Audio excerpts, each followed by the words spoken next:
Hey, this is American Lawn Seal fan again, and I've got another review.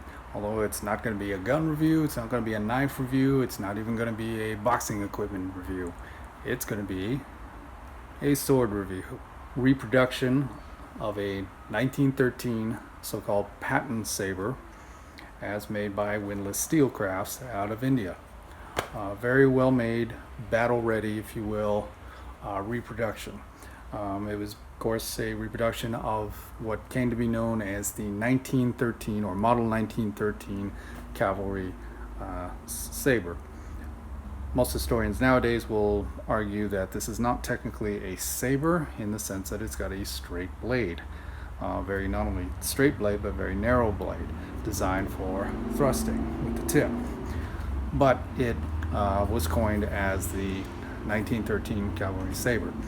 It was also called the Patton Sabre because it was invented by George Patton of World War II fame, who at the time was a lieutenant.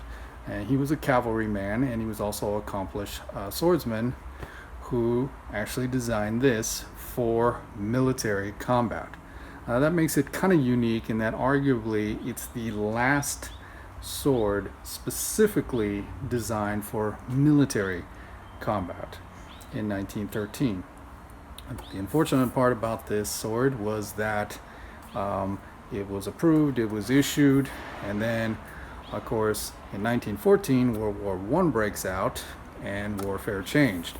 I mean, by this time the Germans in World War I, they were using the Maxim and Vickers machine gun in what we call no man's land. And did anybody want to get on a cavalry horse and charge in with this thing while you're being shot at by machine gun fire? So it just completely, as soon as the war broke out, this thing became just completely moot. But it still does hold a unique piece of history. And I think it's neat that company Windlass Steelcrafts went ahead and made a reproduction of it.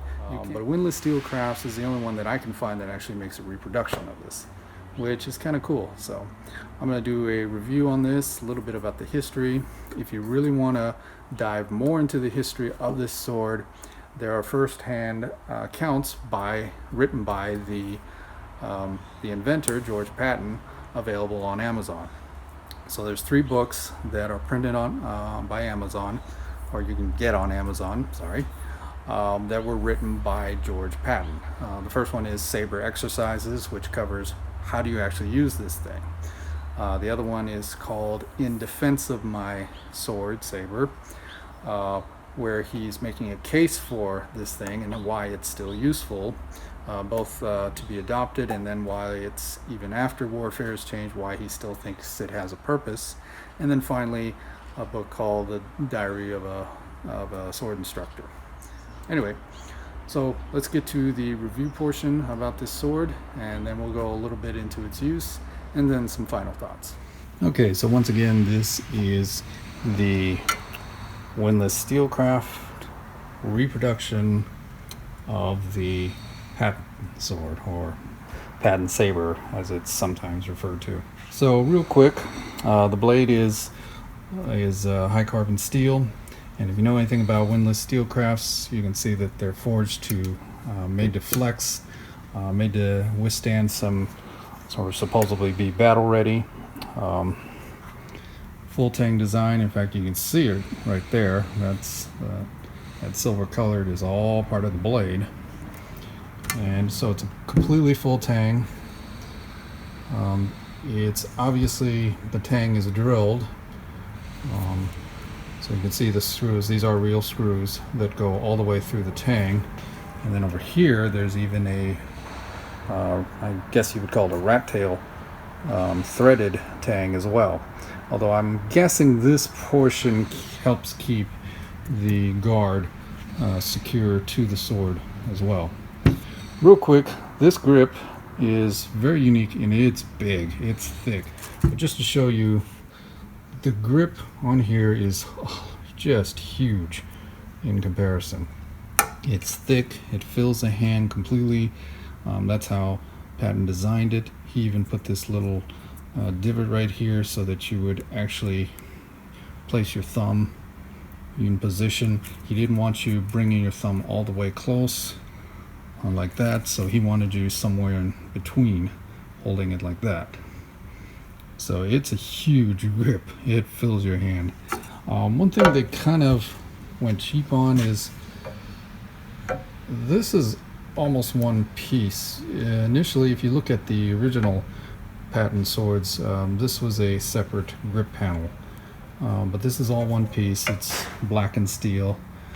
The guard itself, it's not great coated, and if you're the type who really bangs up your swords, you will get cosmetic scratches on this finish, but it'll be cosmetic only. The sword, it's heavy, despite the fact it's got a very narrow blade. Let me just show you the balance point. So right about there is where I'll get the Black & Decker out of the way.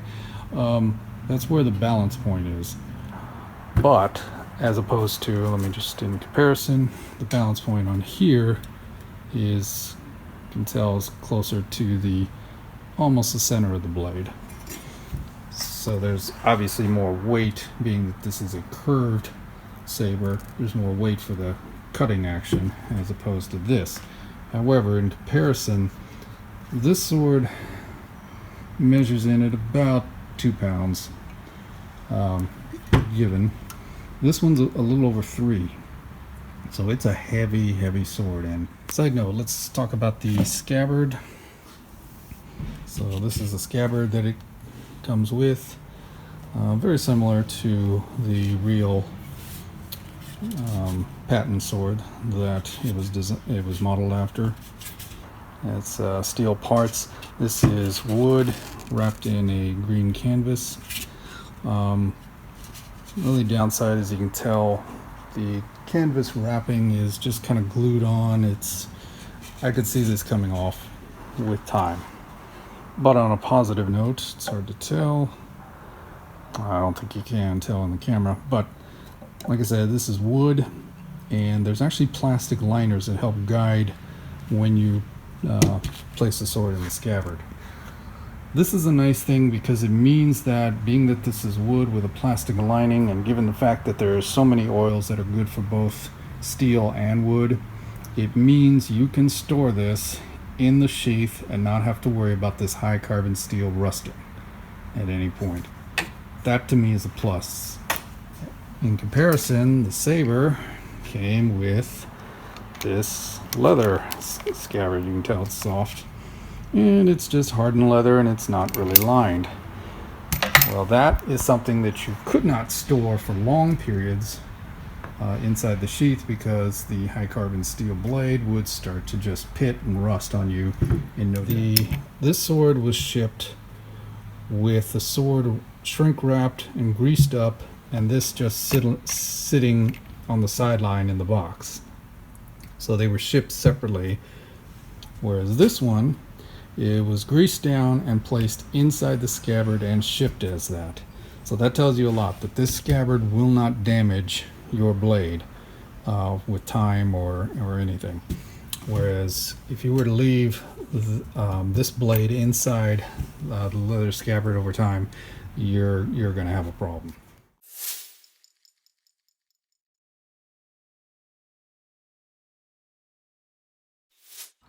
This was a cavalry sword, saber, and it was designed to be used on horseback.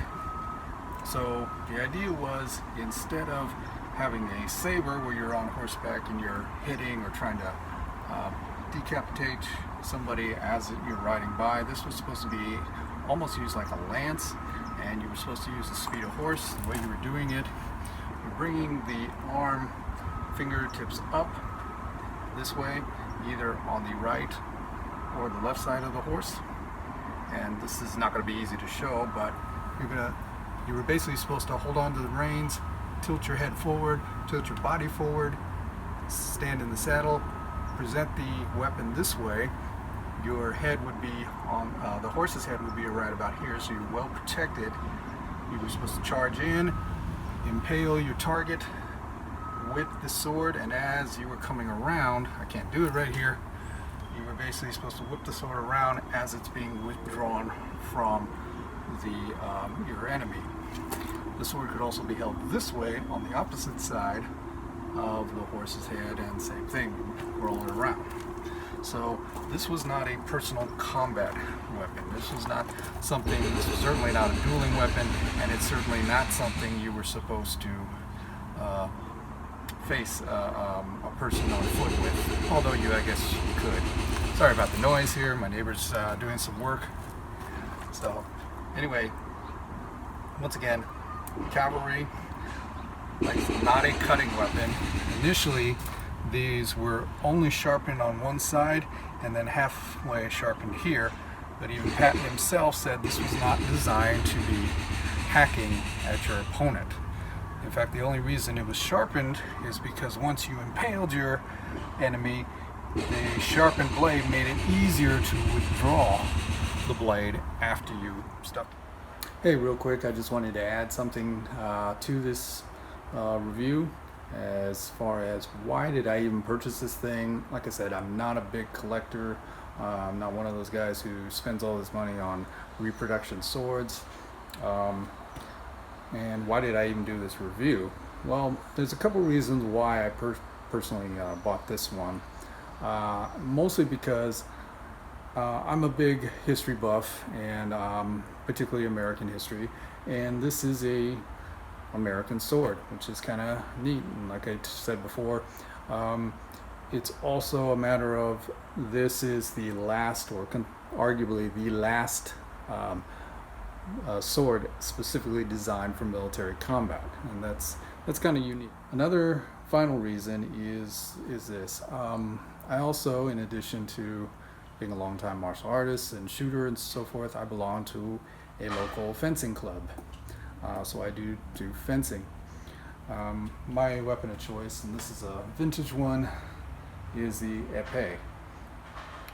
And when I was thinking about buying this, there was something I noticed about this sword, is that it's actually more closely resembles the épée than it does the foil or the saber, if you know anything about Olympic fencing. To start with, they are the same length. As mentioned before, this is more of a sword blade. Straight, thin, narrow blade. It is not a saber blade.